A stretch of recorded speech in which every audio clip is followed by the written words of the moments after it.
Welcome to another episode of Live from the Blue Seats. I'm your host, Rob, joined again by Dave, and we're actually getting after it here this summer.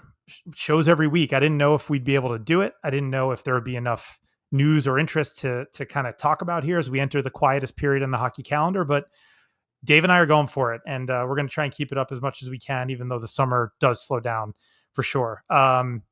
Got a couple of pieces of news to talk about, and a lot of our summer episodes I think will tend to be this way.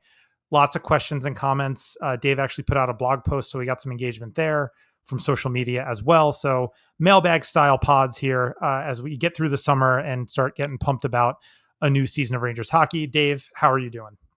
I am good. Not much going on here. Enjoying what was a relatively slow week, both with work and personal. With the girls being mostly good, though. I think it was Tuesday was an absolute train wreck for both of us. But aside from that, I'm good. I'm content. Summer's just great, and you don't realize it until you're in it, I think. And look, it's been hot as hell most places, I'm sure, because the world is just a hot place now. But especially in the Northeast, we've had some pretty hot weather. But you know what? Like, kids get outside. I'm spending more time outside. 4th of July weekend was some beach action, some pool action. So yeah, all good stuff. And it is funny to kind of like switch into hockey mode here as we record on Thursday, the 10th of July. You'll listen to this on the 11th or sometime shortly thereafter, we hope. And there are a couple of I guess one piece of news to discuss, one piece of hard news that dropped this week in Rangerland that we can quickly react to. And then, I think kind of the biggest question now in front of Chris Drury is what to do with Artemi Panarin. So let's start there. Obviously, he is eligible to be extended. He is entering the last year of his mammoth but very worthwhile free agent contract. And the Rangers have a huge decision to make. And I think that all of the different sort of opinions and talking points that I've read and heard about this all seem to have merit. Like, I don't think I've come across an argument, Dave, that I've been like, oh, that's just a silly way to think about this. Like, I think that the people who are saying they should be looking to trade him now, I think there's some merit in that. I think the people who are saying they should be looking to trade him at the deadline, certainly if the cards fall that way, absolutely. I could also see hanging on to him and even without an extension, because it's that type of year. It's a transitional year. So why don't you just see how far it takes you and then reassess a year from now? So where do you fall on that spectrum, Dave? What do you think the Rangers should do with Panarin? What do I think they should do, or what do I think they will do? No, give me your should, then we'll go with the will. I think they should see how Perreault, Berard, and Othman, and possibly Sikora. I don't think Sikora's NHL ready yet, but the first three look to be ready. And see how they look at camp. I think if all three are showing promise, you keep all three on the roster. Maybe you healthy scratch Taylor Radish a couple of times. Really not that big of a deal if you healthy scratch him or Yusel Parsonen or somebody like that. Keep them healthy scratched. Let the kids play, do an extended camp. And Perreault particularly, if he is showing that he is ready, I say you trade Panarin right away, even though he was instrumental in getting Gavrikov over. Yeah, I think you trade him. Yeah, we learned that, I think, a couple days ago. And you get the absolute haul you're going to get for he's still a superstar in this league. He's still a 100-point player. He's still Artemi Panarin. He still commands attention on the ice. But in doing so, you take a risk, because what if with Panarin, this is a surprise year for the Rangers? Everything comes up Millhouse for them. The kids look great. The defense is phenomenal. Igor has a Vezina year. Zibanejad rebounds. All of a sudden, we got 3 scoring lines and, 2 that can be shutdown lines. everything is working. They're competing with Carolina for the division title, and Florida has insert issue here. Mhm. You know, at that point, you're going to want Panarin on your roster. Yeah, So and I there's think definitely risk. yeah, well, at that point, you'd probably even be again, you'd be okay with him even walking for nothing in free agency, Yes. because you'd kind of be like, all right, this is kind of a unique 1 year opportunity to do something. Because yeah, I would agree. I think they're probably sitting there thinking, and we talked about this a little bit last week. We want to be a wild card type team, right? Now, maybe that means third in the Metro if the Metro is weak. Maybe that means, you're solidly in that first wild card spot, but it could mean that you're kind of fighting tooth and nail for the last playoff spot. I think they picture themselves somewhere in that discussion, and then are looking at next year when that contract comes off the books as a chance to re-enter the true contender echelon of the league.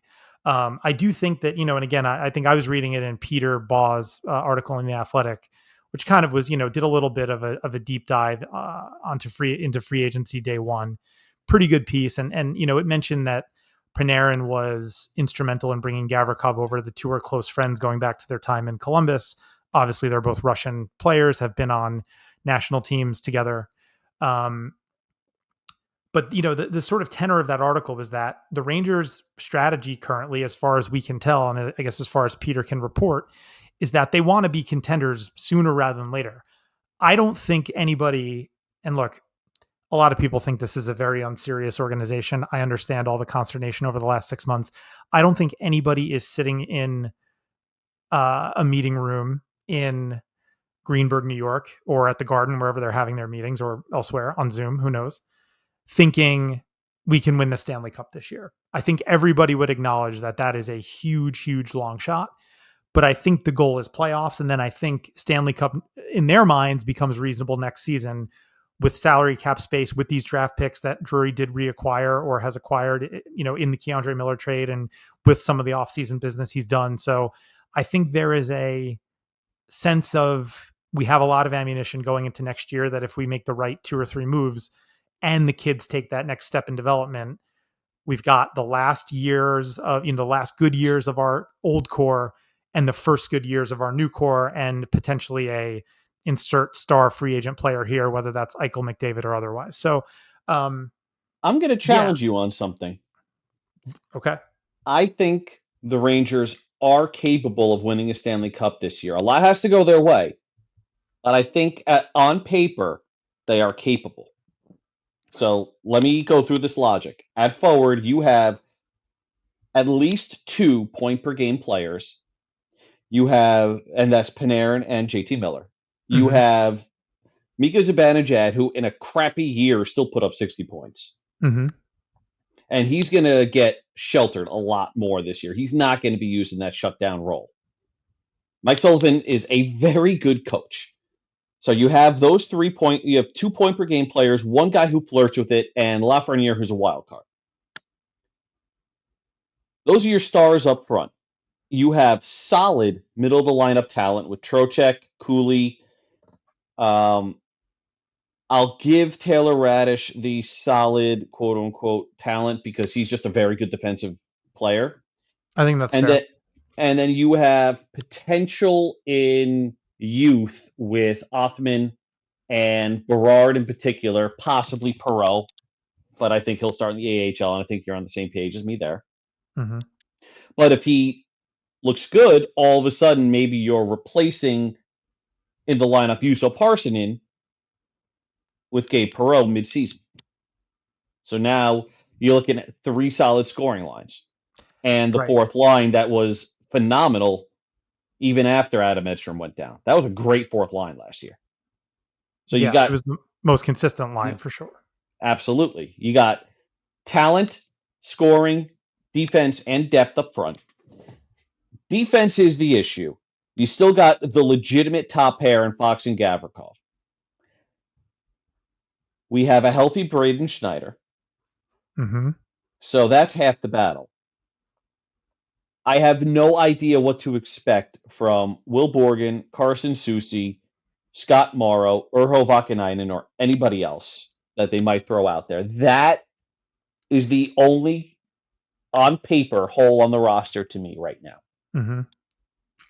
But if Scott Morrow, who he may have been what on the ice, I think it was 5 goals against Florida and none for, but his possession numbers were solid. Like they were well over 55% across the board. Only 5 games, but still Florida. Right. I think with Sully and his much easier to manage system, look at that blue line he won a cup with in the second year in Pittsburgh. Justin Schultz was their best defenseman. No, I know. They didn't even have Chris Letang that year. And yeah, they had Crosby and Malkin, but the Rangers have Panarin and Miller.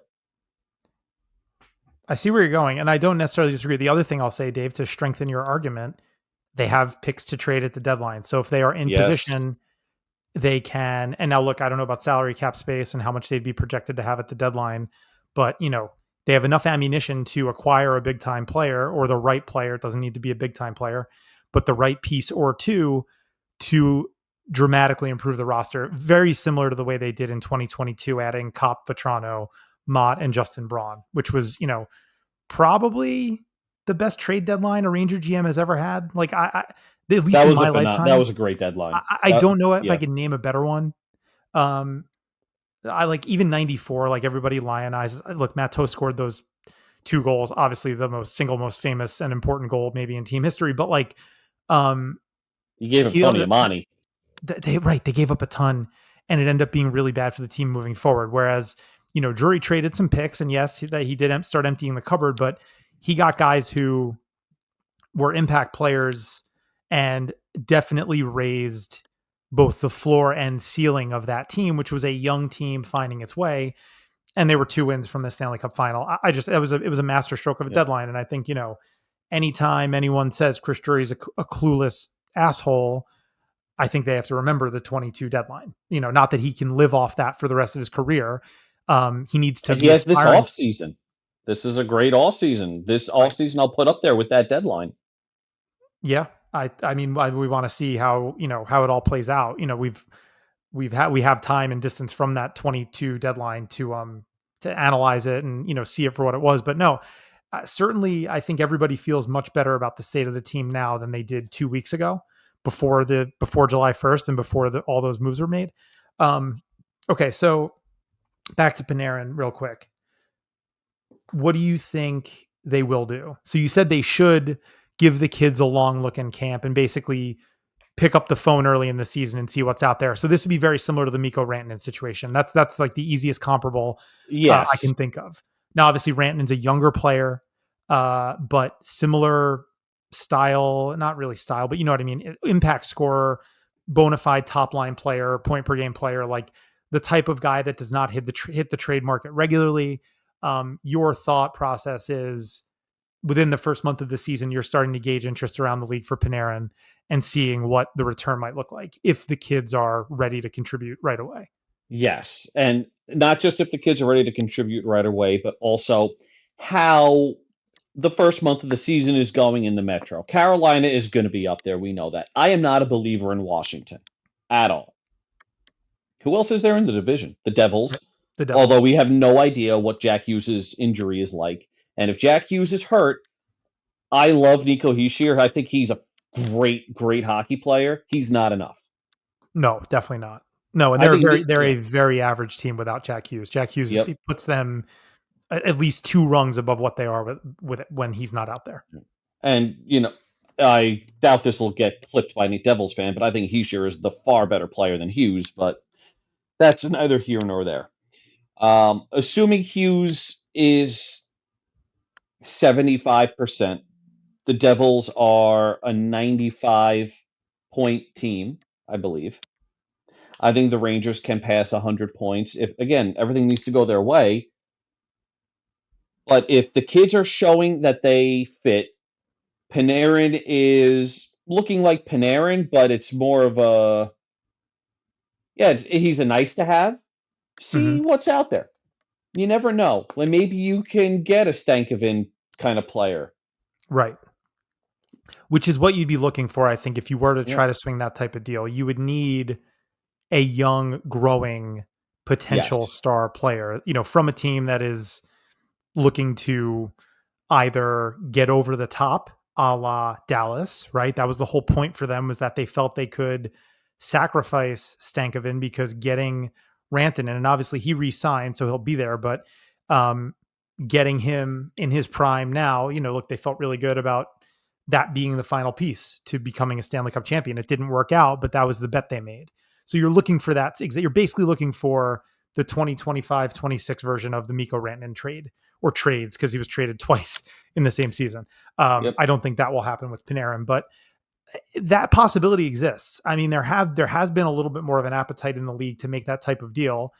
And I think, look, the other thing is, if you're a buyer of Panarin, look, you're probably not going to want to sign him to a 5 or 6 year deal, but you could probably talk yourself into 4, because he does not have the mileage on him that a lot of other players have.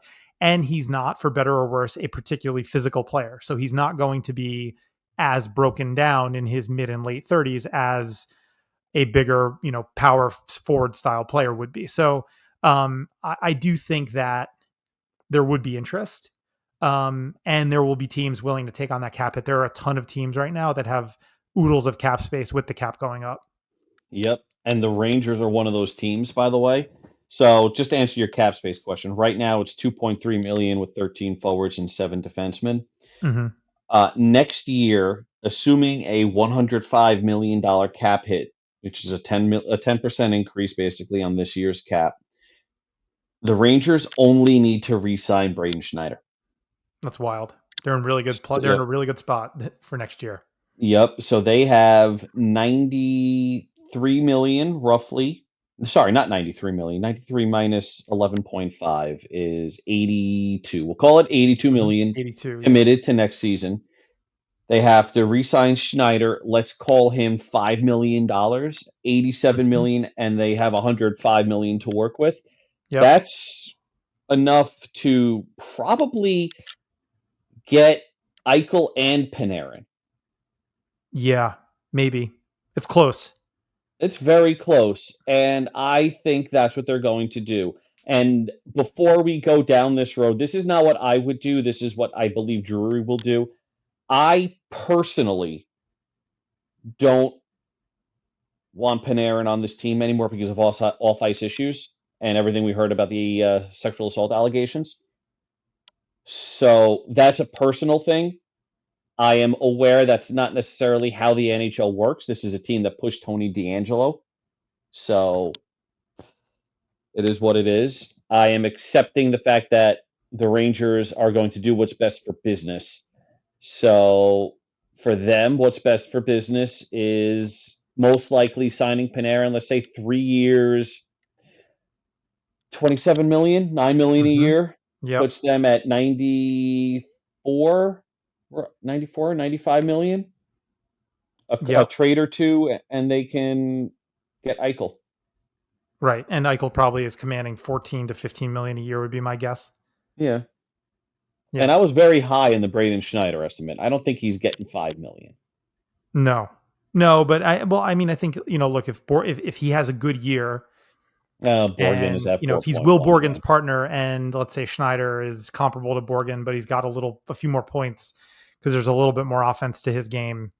Maybe he comes in at 4.5 or 4.75 a year. Hmm. But yeah, you're right. It's in that 4.5 to 5 range. Yeah, and I think they can make the cap work. Obviously, this is very, very early, and we're kind of throwing shit at a wall, seeing what's sticking. But I think they are able to do it based off of I'm on cap wages, and the projected cap the projected contract for Panarin off of their AFP analytics, um, 4 years, 9.4 million. Mm-hmm. I wouldn't be shocked if Panarin takes some kind of discount. Right. Would he come for 8.5? So what would that be? So if it's, the 4 years, 8.5 Yeah. million a year. Yeah, so that leaves you, I'm just doing math now. So 93 million minus, and let's let's just give that 3 million to Schneider. Hmm. Then you got to have two. It's tight, but you could probably find a way to dump Yusuf Parson in and make it work. And Right, I exactly. think they have the ability to do it. Right, and it's I think Eichel's the reason. And sorry, the reason you bring up Eichel is because I think it's pretty clear to see. Right, Chris Drury has been lusting after Jack Eichel for a very long time. David Quinn, now on the coaching staff, coached Jack Eichel in college. This is the I type of forgot thing that about that. NBA teams do all the time, by the way. They will hire assistant coaches and special advisors in the front office that have pre existing relationships with star players as an attempt to lure them there. And to be honest with you, like, I don't hate it. I think this is how you have to operate. Like, this, we are not in a world where it is, you know, it's just not the old world anymore. It's much more of a, like, a connections based, lifestyle based, personality based world. And look, for better or worse, he's not my favorite personality type for a variety of reasons, but Jack Eichel's got some personality. And I think unless Vegas blows him away, I think he's going to want to test free agency. I think he's always been, to his credit, uh, about himself, not in hockey terms, but in my own value and my own brand and my own personal journey. I think Eichel's always been putting himself first. I mean, look what he did with the Sabres, and I don't think he was wrong at all with the way they managed his injury and how he wanted to seek multiple opinions, and he wanted to get that injury taken care of on his own, and that kind of led to the rift with Sabres management. And he was looking out for himself, and he felt that he could recover, and he wanted to go the higher risk route and continue his ascension. And now he's one of the best centers in the league, and he's won a Stanley Cup with Vegas. Again, I'm sure he loves playing in Vegas. Everybody does. It's probably the most or second most desirable place in the NHL after New York now, right? I mean, New York is still very, very desirable. The two are probably close, and now you have to throw the Florida teams in there as well because they're both good. No income tax, blah blah blah. But if Eichel wants New York, and if he wants to come play for Sully and David Quinn, I think he'll make that happen as long as the Rangers can get to the right number. Yep. And I think they're able to, I think they will be able to keep both.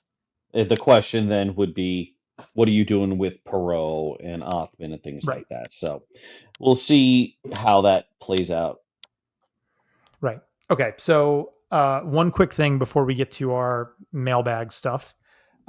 We did get some real news in that the Rangers have announced that Dave Maloney will join Kenny Albert on the MSG Network's TV coverage of Rangers hockey. So a longtime radio duo that started back in the 2005-2006 season. So 20 years of experience and partnership together will transfer from the radio to the TV side. Um, the few quotes I saw, Dave was absolutely thrilled. I think this makes a lot of sense. I personally love Dave Maloney's style. I think that he's an older gentleman, he's in his 60s, but unlike Joe Micheletti, who I think it was pretty clear, like, the modern game had passed him by. Like, I don't think he understood modern systems and tactics, and he certainly couldn't, articulate that sort of knowledge during the broadcast. Maloney does. Maloney has a very good grasp on the modern game. He also really understands how to put criticisms of things like effort into context. Where I think it came across as a little bit whiny when Joe Micheletti would talk about, well, the Rangers just aren't defending tonight again, Sam. And it's like, Maloney can be a little bit more detailed and a little bit more targeted as to why that's happening, and tying it back to effort and tying it back to, you know, um, the sort of like root causes of something like that. So I find his analysis a lot more valuable and like easy to digest, and he's also just very entertaining. He's very passionate about the game and about the team. This is a home broadcast, so I would expect Maloney to be very much on the homer side of the spectrum. But overall, I think this is a great move. My only slight sort of, I don't want to call it criticism, is I would like to see the Rangers start to integrate some other voices, whether that's, I don't know, if Ryan Callahan or Brian Boyle, who's already part of the MSG coverage. Um, I don't think Valaket really wants to do in-game analysis, but might be interesting. He's been at the desk for so long and he is very good at that. That's the only thing I'll say is that, and Kenny Albert's going to miss a lot of games anyway because of all his national TV commitments and other sports in addition to hockey. So it might be good to hear from Callahan, Boyle, and try to work in the younger generation a little bit because, you know, JD was calling games 30 and 40 years ago, and he was on the same teams as Maloney. So you're still kind of sticking with that older generation. And I do think that it would be valuable to hear from, the generation from 10, 15 years ago that was, that was kind of our Rangers when we were in our, late teens and early 20s. But overall, I think it's a great move. And I think, as usual, MSG will deliver a very high quality hockey broadcast. Yeah, I'm not. I am neither here nor there. I have never really paid attention to the quality of a TV broadcast or a radio broadcast unless it was exceptionally bad. Right. I am intrigued to see how muted they're going to force Dave to be. Right. That's a good point. Because on the radio, he could be pretty critical. Yep, And I I am think on intrigued to TV, see there's what a happens larger there. audience. Yeah. Much larger audience, and we know that the TV broadcast in particular has been told to puff them up a little bit, Hmm. for lack of a better phrase. So I'm intrigued to see how that goes. I personally can't wait to hear Maloney call somebody an idiot or a fool. He does that. I can't Particularly wait. if they're on the Philadelphia Flyers. There is not a team that Dave Maloney hates more than the Philadelphia Flyers. Like, even when they are bad and when they're not, kind of like that tough guy, Broad Street bully style team, which they really weren't, especially like under AV, if you think about those years. Um, he just hates that hockey team. He must be disgusted by like the sight of the jerseys. He cannot hold it in. It really is actually funny. So I'll be very interested. It's a good point, Dave, to hear him call that first Flyers game, because if you want to put a bet on when he really lets something like idiot fly, odds are it's probably when they're playing the Flyers. I'm okay with that. Me too. I don't even think he hates the Islanders as much as the Flyers. I'm telling you, he despises the Flyers. Good, good. So, all right. Fuck the Flyers. Yeah, yeah. All right, let's move on. We've got Yeah. quite a few questions from across the internet spectrum. Where do you want to start? Let's start with social media. I think we had two questions there, and then I'll read off of the post on the blog. Great. So I'll go on the Blue Sky. I got the Blue Sky question in front of me. Okay. It's from Desam, Dessam, at Desam 1921 on Blue Sky. Good question here. Most of us agree that Perot should spend some time in Hartford, but what would he have to show, whether it's points, abilities, or role, for you to be convinced that he is a day one lock for the opening night roster? Great question. Great question. Adjustment to the speed of the game. I read that and I had my answer prepped. Mm-hmm. So points are great, but we saw Corey Locke and there was another AHL perennial point per game guy in those teen in 2010s years that Mm-hmm. just never translated to the NHL. Points are great.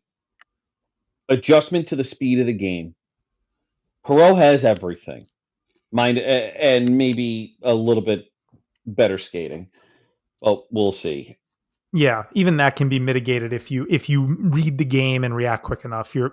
Your pure foot speed, especially if you're on a good team, matters less and less. Most of the, ironically speak, like most like Florida and Edmonton were full of plodding players, and they were the two best teams in the league. So, it's not necessarily an individual foot speed thing.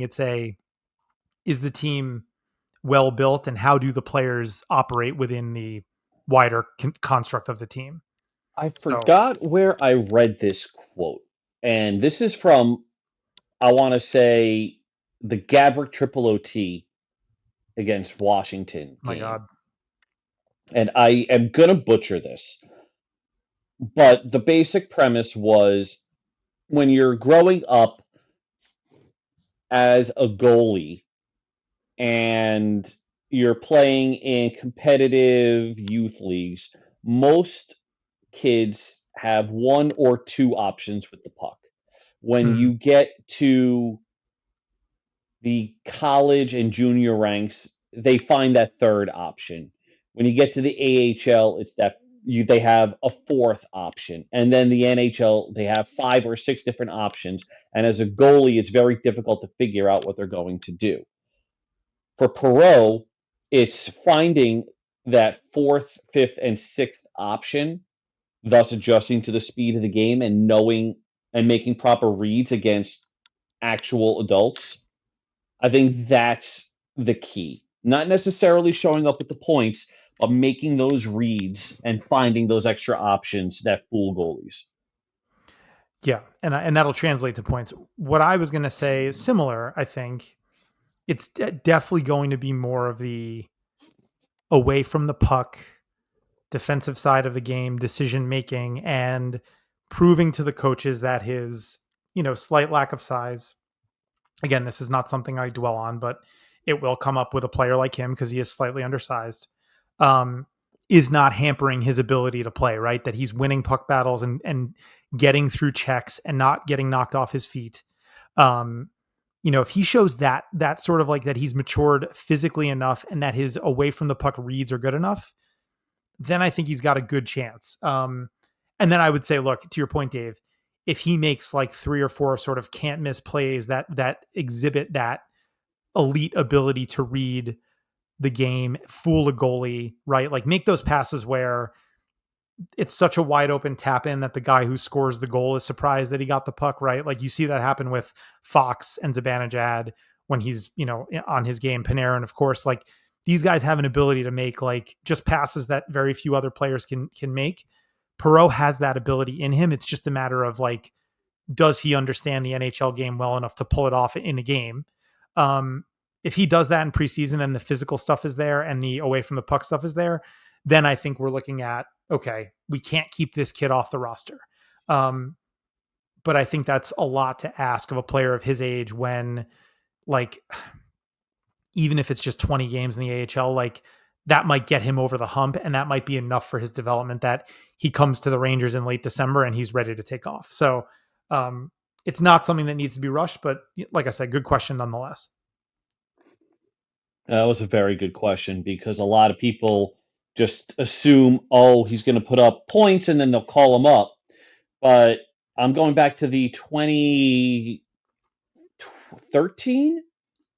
season when we all assumed Ryan McDonough would make the team out of camp. Maybe it's the 2011 season when we all Yeah, assumed Ryan he McDonough was would make the team out of camp, and it wound up being Derek Stepan making the team out of camp, and McDonough joined the team 3 months in. right. And Stepan was ready, even though Yep, he didn't have as sort of flashy a camp. exactly. He was more ready because he showed he could play the NHL game. Whereas McDonough needed a couple of months, and then I don't think that hurt McDonough. He's one of the best defensemen the Rangers have ever had.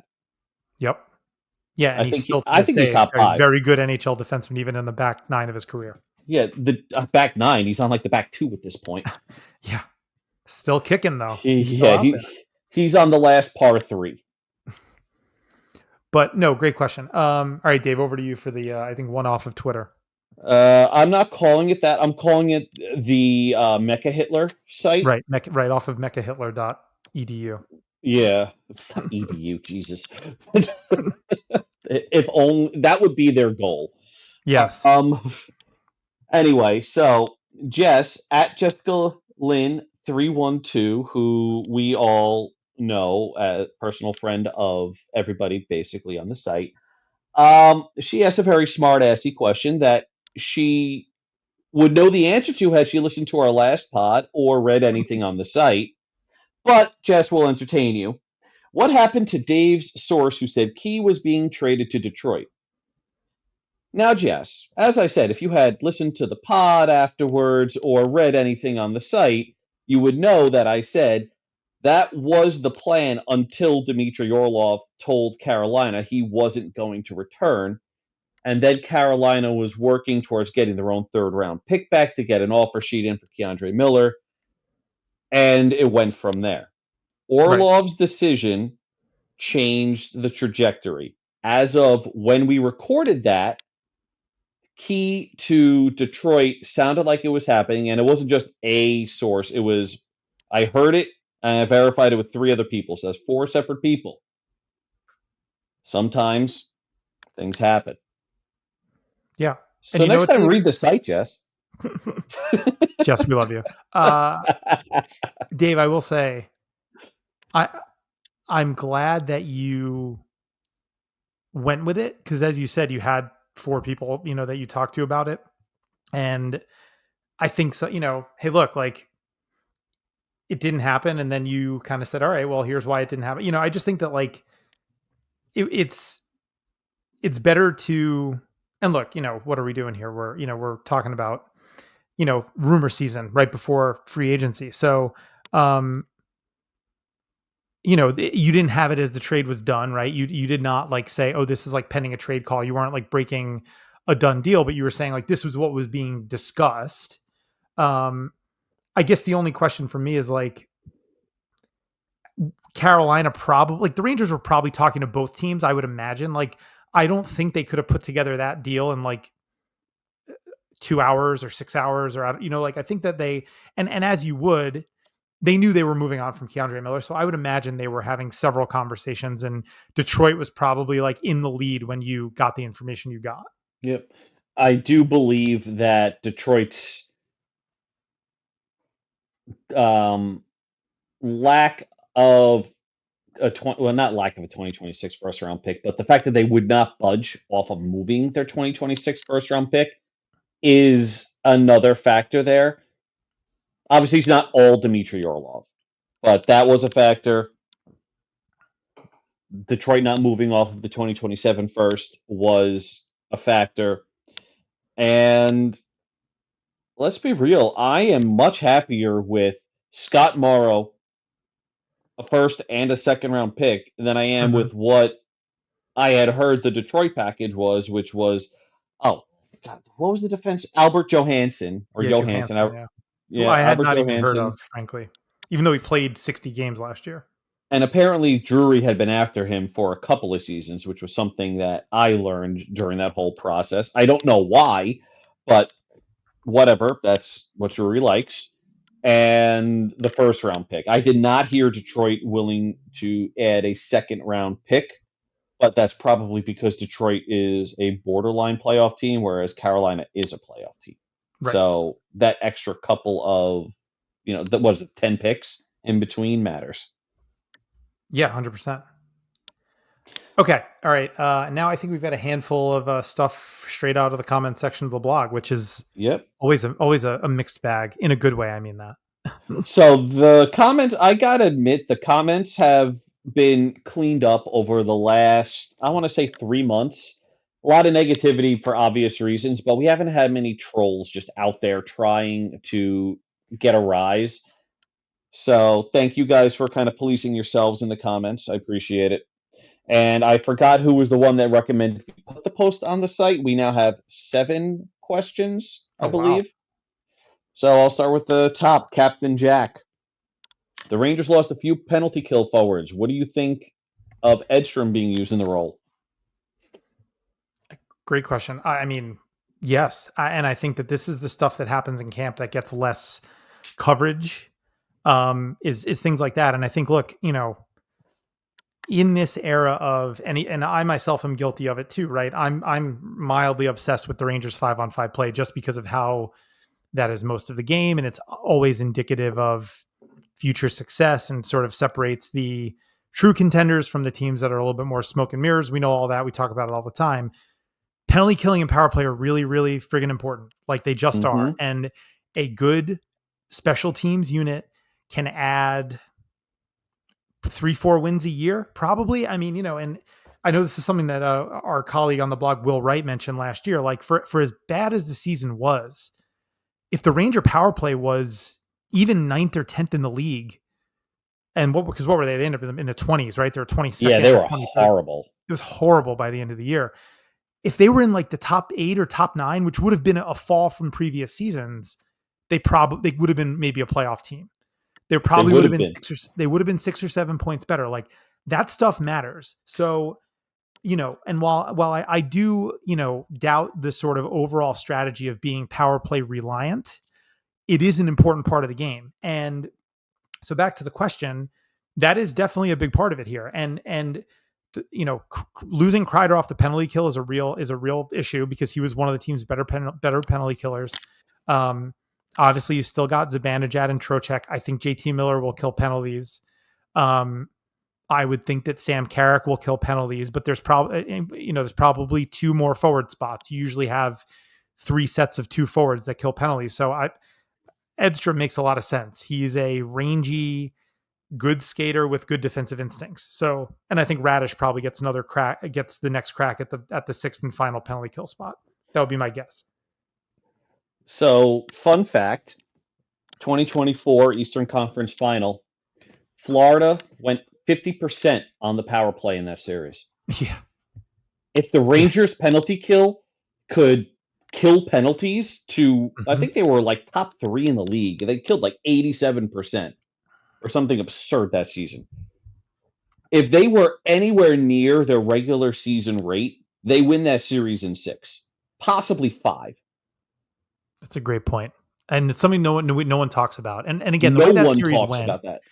the middle three games of that series were so one-sided in terms of 5-on-5 shot attempts and chances that like that's all you could focus on. And I mean like, and it was true, right? I mean, it was Yeah, it basically was. one-way traffic in the Rangers end. All that, but that said, that's exactly right, Dave. Like those moments in the game really matter. And it's the ability to separate macro analysis from micro analysis because even if you are getting outshot badly in a game and you end up on the penalty kill, it might be the case that if you could just get through that penalty kill, you win the game. And it's the micro versus the macro. And in the micro, the penalty things like penalty killing and face offs, like all that stuff matters.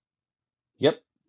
So we should not sleep on the penalty kill. I believe that is the reason the Rangers lost that series. Yeah, there are a lot of other factors like, putting Filipino in as a right wing instead of a third line center, which was dumb.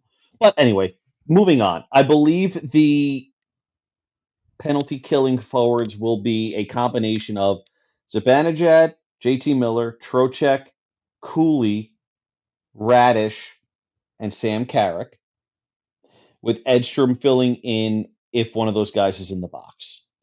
Cooley, right? Cooley will definitely kill penalties. Yes. And Although, yeah, he probably should, I guess. Cooley should kill penalties. Yeah, he should. So the one thing the Rangers are going to miss is Kreider's jumpstart ability to just fly the zone, find a loose puck, and get a rush chance. Oh yeah, That's something they don't have anymore. yeah. But you know what? I mean, I think again, if we're talking about a renewed focus on defense, Yeah. then they probably will be less inclined to cheat for offense when they're killing penalties. Look, the last few years of Rangers hockey, like they looked at a penalty kill as a chance to potentially score a goal when they, off the rush. And I just don't know if this team will have that same. Even last year, they were horrendous, and I think they led the league in shorthanded goals. I want to say, I think they had something like 12 or 13 shorthanded goals last year. So, Yeah. I don't think we'll see that. I don't think we'll see that this year at all. I would rather a more They had consistent 18. They had penalty kill. 18 shorthanded goals last year, They had which is 18 wild. shorthanded goals That's last year. ridiculous. That's almost as many as the power play. Yes, truly. All Yeah. right, moving on to the next question. NYC Crash. Let's not beat a dead horse, but in all seriousness, what is the Zibanejad situation? If we were to move him, what would be a realistic trade return, and who would make a good trade partner? This is a very difficult question. Yeah. I am going to take a stab at it because you know where I'm going to go with this. Please do, because I've said you this go, yeah. the entire offseason. When talking Zibanejad, you have to remember his full no move and his wife's travels to Sweden. So They're going to want a similar distance flight or a similar time flight, and one where they're not impacted too much. So we're looking at East Coast, Boston, the Devils, the Islanders. Obviously, I'm just naming teams that would fit that criteria. Right, right, Uh, Washington, teams like that. right. But I Northern am, part, because once you get down to Florida, it's a longer flight. yep. But I am going with the same thing I've said all season long, and that is the Minnesota Wild. They want an established center for some reason. They don't like Marco Rossi. I don't know why. He's short, but he's Zuccarello short. He's not Corey Locke short. There's a big difference. Hmm. They have the cap space to make it work. They obviously have somebody that the Rangers would hopefully be interested in, which is Rossi. The flight times, it's an extra hour, even though Minnesota is a 3 hour flight from New York. It's an extra hour because of the curvature of the Earth, and they fly north over the Arctic to get to other areas. Aviation. You're getting aviation and navigation lessons from Dave on the podcast. Well, the Earth is not a perfect sphere or a perfect Right. circle. Nor is it flat, by the way. If you think Clarify the that. Earth, if you think the Earth is flat and you're listening to this podcast, just hang up, stop listening. I don't want you to listen to this shit. All right, I It's a round Earth refuse. podcast.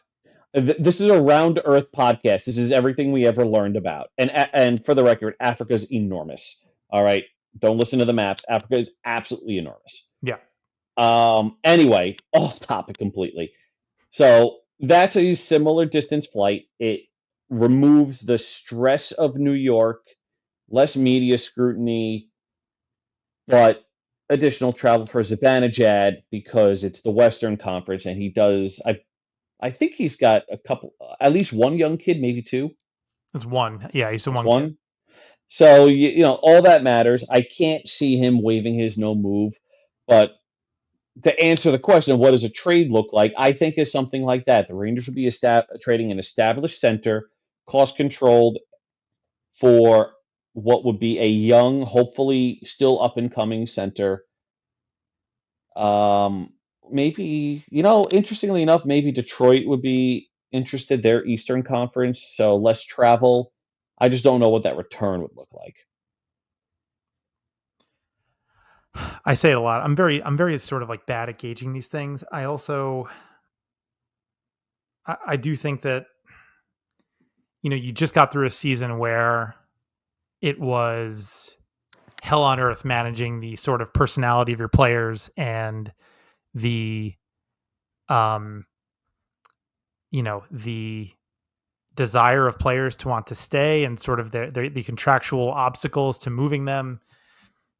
Zibanejad was about as clear about this as he was about anything else all year. Like he wants to stay. Like he basically Hmm. all but said, "I'm going to invoke the no trade clause." Like and it would have to be, and I just don't think there's an appetite right now from the Rangers to do the thing that they would have to do, which is make him uncomfortable and make the situation negative enough that he would want to waive it.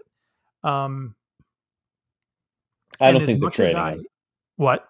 I don't think they're trading him. I'm with you No, they're there. not. They're not. And at least not this season. I think there's a mutual. Now, what I hope is, I'll say, I hope there's a mutual understanding that if it doesn't work this season, and that is with a full sort of like clean slate opportunity for him, new coaching staff, probably new line mates, new role.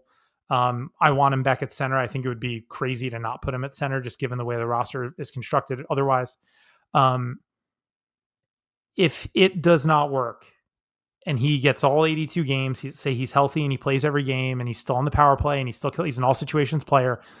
If it doesn't work, I think he needs to be realistic with himself that a change of scenery will probably become necessary at that point.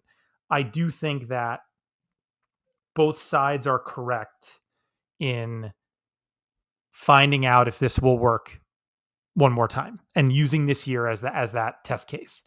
Um, because look, I mean, the other thing is you know, it's a very fine line for this year's Ranger team between, oh yeah, they're actually pretty good and they're going to be a solid playoff team, and like who knows, Igor gets hot, they could win a round or two.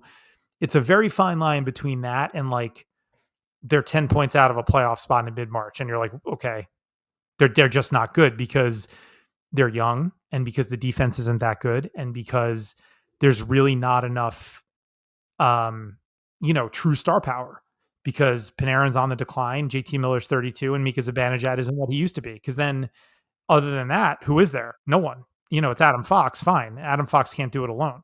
So let's see what happens with Zibanejad. I think if it and look, I mean, I don't think his value is particularly high now. I do think he is obviously considered like an established center. He's looked at as probably a bona fide number one center, even though he's probably in the bottom half of the league at this point, right? He's not a top 10 center in the league or top 12 center in the league like he used to be. He's probably more of like the 25th or 28th best center in the league. Or the 32nd best center in the league. You know what I mean? Like it's hard to kind of like gauge, but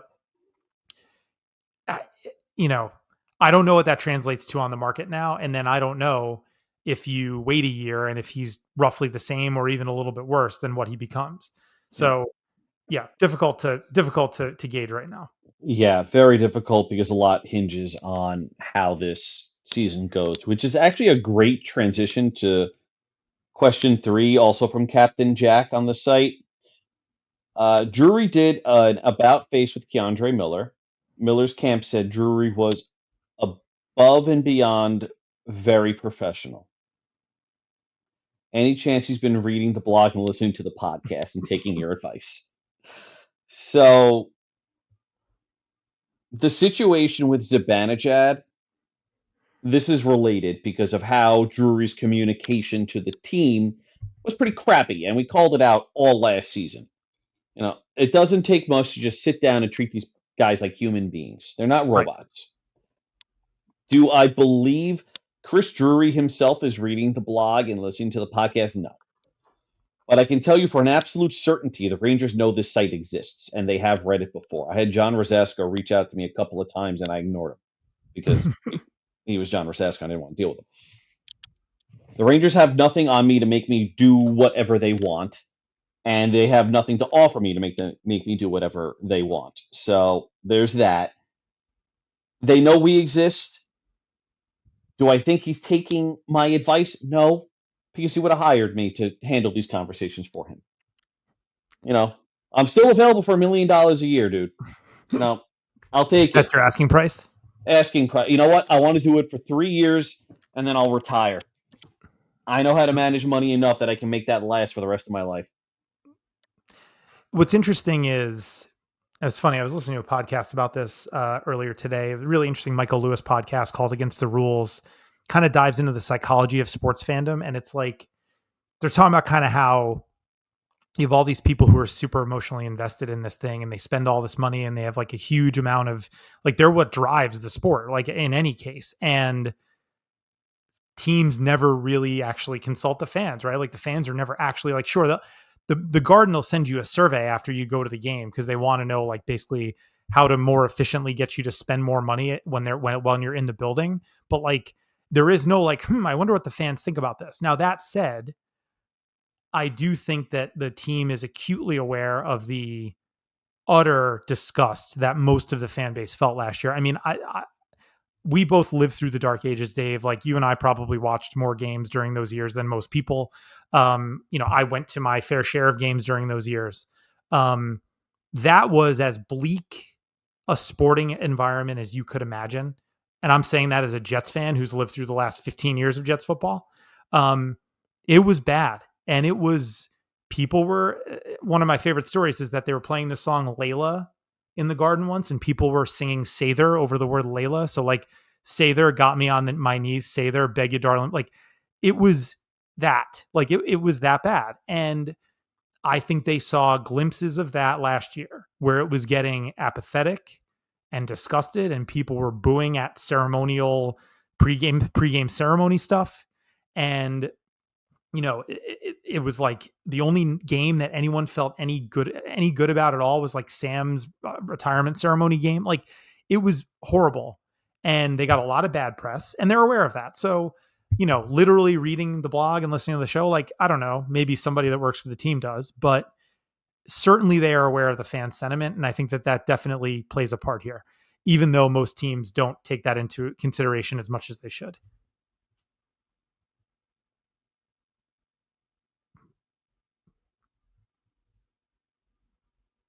You there, Dave? Oh no. Sorry, I was on mute. I took a Oh, sip of my beer and I didn't want that to catch on the system. And then I pulled the corporate thing that everybody fucking pulls, and I was talking to myself on mute. oh man. All right. All right. Well, let's Yeah, go to the next question. No, no harm, no yeah. foul. And I've been I'll, enjoying my beer in the background here too. Good night for one. so NFTRH writes, who needs to what sorry, God, I can't even read. What needs to go right for this team to contend for the cup this year? Maybe a goofy question, but I for one think it's possible. Just call me Mr. Sunshine. So I think we covered a little bit of this, but I think Hmm. we go a little bit more in depth, right? Let's do it. Yeah. All Um, right. You first. yeah. So, all right. I'm going to put this in order of like importance. Igor's got to be Vezina, like, and I mean like lock Vezina winner, like 935 save percentage. Not that they are asking him to steal game after game, because number two on my list is they have to be a very good 5-on-5 team, like a top 10 5-on-5 team. Um, Maybe it's low event, a la the Bruins, where they're just not giving up a lot of scoring chances. Maybe it's just, maybe they are a little bit more high paced and they're generating a little bit more offense than we thought. I tend to think they're going to be more on the low event side of things, but they've got to be a 51 to 53% puck possession and expected goals team. Um, Adam Fox needs to be Adam Fox, which usually means he's in the running for a Norris. I don't think, he necessarily needs to be like the lock Norris winner, but he has to be the Adam Fox that he was 2 or 3 seasons ago. Well, and I know he ended up having a very good year and his metrics were good, but eye test wise, he was not the same player last year. And I think that that matters. So that's the number three. Number four, you need his Zibanejad bounce back. Again, not to his 100-point pace from the COVID year, but back to the player that is like again a bona fide top center in the league. And then you need one of the kids to be like this team's like Brian Rust, because that's what the Penguins got when under Sullivan in his first couple of years, where they had young forwards emerge and sort of ride shotgun with the star players and become hugely important pieces. So whether that's Offman or Berard or Perot, one of them has to become like a bona fide, 50 to 60 point type player in their rookie year, which obviously would put them in the rookie of the year conversation. Although I guess Offman probably doesn't qualify as a rookie because he played 20 plus games last year. But again, like they need their version of Brian Rust and or Jake Gensel from those 2016, 2017 Penguins teams. So that's five pretty big things that as we've been saying, that's everything coming up Millhouse. But that would be my analysis on that one. That all happens, you're a Stanley Cup contender. Yeah. So I'm going to add one bit to that, which is special teams. We Mhm. need a top 10 power play, top 10 penalty kill. Agree. And we need at least one of the kids, preferably Othman, to show that he belongs as the second line right winger, Hmm. which means the Rangers are using their draft capital and prospect capital to address third line needs, which in this case would be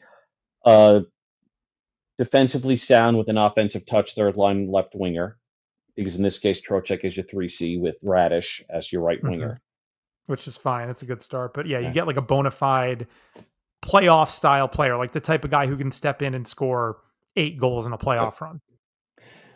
And the biggest thing to me is you need a full 5-man on the ice commitment to the system that Sullivan runs. The Hmm. Florida Panthers on defense were running Seth Jones and Nico Mikkola out there. for big minutes. And listen, they are big dudes and they're talented, but they are not as good as their performance with the Panthers when they landed there.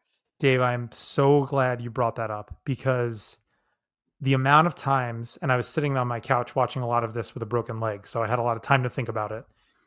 The amount of times I was watching a game and the announcers would say, like, well, here comes Florida's, like, this is their meanest pair, this is their shutdown pair.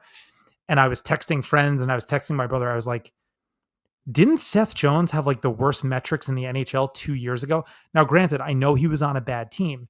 And again, we saw Nico Mikkola as a Ranger, like really nothing to write home about, right? We were all like, all right, this is just Patrick Nemeth part two. He's here because he's big. And they became a legit like second pairing shutdown tandem. And I just remember texting people like, if the Rangers had acquired Seth Jones and Nico Mikkola, can you imagine the takes? And can you Hmm. imagine, like, people would have been like, this is potentially the worst pairing in the NHL.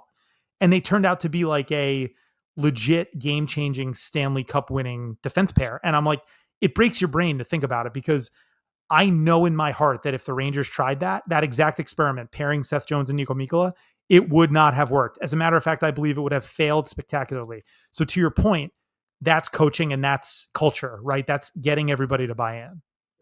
And to expand on the Panthers, without looking at it, how many drafted homegrown players does Florida have on their roster? Well, we talked about this, so I think I know. I think I know what it is. It's like four, Three. three. Yeah, Yeah. Ekblad. I don't know if I Uh, can name them. Lundell and Lindell. oh my God, Barkov. Right. That's it. Well, two of the three are pretty good. So they drafted two, but Yeah, even still, I mean Barkov is basically Bergeron at this point. yes. So And Lindell's great too. Like yeah, Lindell is the Lundell's type great of too. but he's the kind of guy that first of all, the Rangers hope they can draft that type of player and have him in their lineup. But that's also the type of player that you can get for draft capital at a deadline if you need to fill in like the middle class of your roster with a high quality player. Like a guy like Lindell becomes available at the deadline and can be had for a mid round draft pick or two. Yep. And I don't think the Rangers will need major help up front. I think I'm going to open up a can of worms on this one. I think they're putting a lot into Braden Schneider being healthy Mm-hmm. because let's say he's healthy and his game doesn't improve, then this kind of all blows up in their face because they're banking a lot on him. They're hoping he and Borgen in particular can make a solid enough second pair that Susie and hopefully Morrow can be your, I'm not going to say low event third pair, but a third pair. Yeah, yeah, just a solid. Like the No, third pair, your solid kind of yeah. league standard third pair defense. And that's why Zibanejad at center means a lot more than Zibanejad at wing because Sully's systems rely very heavily on the center making proper reads, getting back on defense, back checking, and transitioning the play up the ice. They force the turnover, they move the play up the ice to the wingers. Mm-hmm. So you have JT Miller, we know he'll be fine. We have Vincent Trocheck, we know he'll be fine. Zibanejad's the wild card. And if Zibanejad's able to get there and they all collectively buy into this, we're not going to be stressing so much on Borgen Schneider. We'll be stressing probably on Susie and Morrow or Vakanainen or however that plays out. We'll be stressing on them. There's definitely room for improvement there. But you don't need a cup winning team on October 1st. You need the cup winning team on June 1st. Right. All right. Next question. All right. Next question is from Blue Shirts. We kind of covered this a little bit. I heard Panarin recruited Gavrikov, and you butchered the spelling of convinced because I thought it was conceived at first, and convinced him to take less money and come to NYC. Any word that Brad may be open to taking his own advice and sign a Tavares like discount slash sweetheart deal? I think it depends how the season starts off and goes. Yep. But I do think it's a possibility, yes. And I do It, think that if he looks like he's bought in and engaged and still productive, like, yeah, I would actually think that, again, if we're talking about, if we're going to be very optimistic here on July 10th and the team is rolling, um, I would think they would maybe try to get an extension done in the winter, and it would be in that Tavares range. yep, that was easy. Hmm. Only because we had addressed it already. So Sal Merck, who is one of our oldest oldest commenters and readers. So again, thank you for all the support over 18 years. If Zibanejad is a center, knowing he's not a great passer, who would you suggest as his wingers? I'm not sure I agree with him being a bad passer. Yeah, I mean, I think he's perceived as a, more of a finisher, but he's a good all around player. When he is right, he's a very good all around player, and I think that, again, recency bias is coming into play here. Like, this is a guy who not very long ago was like a lock all star 40 goal guy. Like, but again, yeah, I mean, to Sal's point, not the traditional sort of like setup center, right? He's never going to be like even in his best years, he was never like a 20 goal, 80 assist guy, like that type of center, or a 30, 70, whatever. Um, he was always more of like a 35 goals, 38 assists type of player. Um, I think the best sort of like, I think I would play him with Cooley and Perot. Um, Again, that's assuming Perot makes the team. But look, Zibanejad and Panarin just has never really worked. It's been tried a lot by all the coaches that have coached the two players, and it just never seems to fit right. It always feels very forced whenever they try it. And Zibanejad's best line mates, obviously he played with Kreider, but um, you know, honestly, his best, if you want to take Buchnevich out of the equation, because that's so long ago, really the best version of Zibanejad and the Zibanejad Kreider line was with Frank Vetrano, who was a shooter. He was a shoot first guy. So, then do you maybe go with do you put Offman there? Because that is the Offman archetype. Is he is probably a Frank Vetrano type player with a little bit more physicality to his game. Do you go Cooley, Zibanejad, Offman? I don't know that he necessarily needs like a pure setup guy to play with him. And honestly, if he's playing with Adam Fox a lot, which he will be, Fox ends up becoming kind of like the setup guy for that whole line anyway. Yep. I don't think Zibanejad is a bad passer, but I do think he winds up with Cooley on his left and Oppman on his right to start the season because I Hmm. think Miller is now the team's top line center, and he winds up getting Panarin and Lafreniere. Right. Now, the other iteration of that is you could play Hoffman with Panarin and Miller or Cooley there and then put Lafreniere with Zibanejad, and maybe that works. And I do think in limited sample size, Laf and Zibanejad have decent results together. This smells I like a keep good forgetting about post idea. Lafreniere, by the way, which is a bad thing.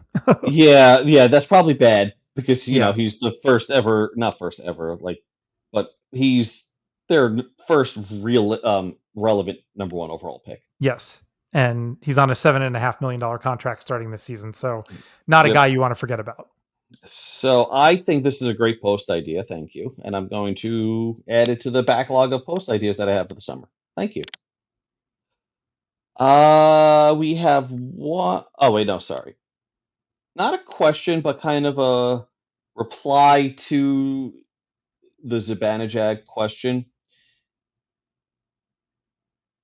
He too often telegraphed himself looking for Kreider, and his shot is his featured item, which means we focus too much on that and not necessarily on other aspects of this game. We covered part two, but part one's interesting. Hmm. The Kreider Zibanejad duo became too predictable. I totally agree with that. I agree too. It's just like any other sport where a bunch of film comes out, and whoever commented on that is absolutely right. Like you know, if they're coming down on a 2-on-1 that they're going to pass the puck. If Kreider would try it, look for Zibanejad, and vice versa. So um, it did become too predictable. There was a lot of film on it, and people knew how to stop them. And that's okay. That's why that line needed to be broken up well before it was. I don't even want to put a date or a time on it, but that line, went far past its expiration date. And look, this is also one of those reasons why you don't see lines stick together. You would think like, oh, why would you ever break up Panarin, Trocheck, and Lafreniere? It was the best line in hockey in 23-24, but it wasn't quite as good last year. And it just, this stuff doesn't last forever. And you need to constantly iterate because players change, opponents change and adjust. So it just, stuff like that doesn't last forever, as nothing does in sports or in life.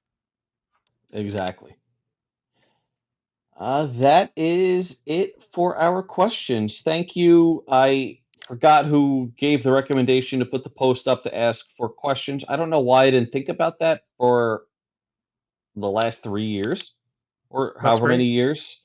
But thank you for that. That was great advice, and we're going to continue doing that for each time we record. If I forget, blame JL. Yes, and JL always doing yeoman's work even behind the scenes when he's not on air. No, this was a lot of fun. Thanks everybody for the questions. Yeah, I mean, look, dead times in the NHL, but I think as long as time permits, we're going to keep coming out with shows every week, mostly on Fridays. So keep tuning in, keep asking questions. We'll have that post up every time we record. Obviously, we'll call out on you know the other social media site and on Blue Sky. And Dave, any final thoughts before we go?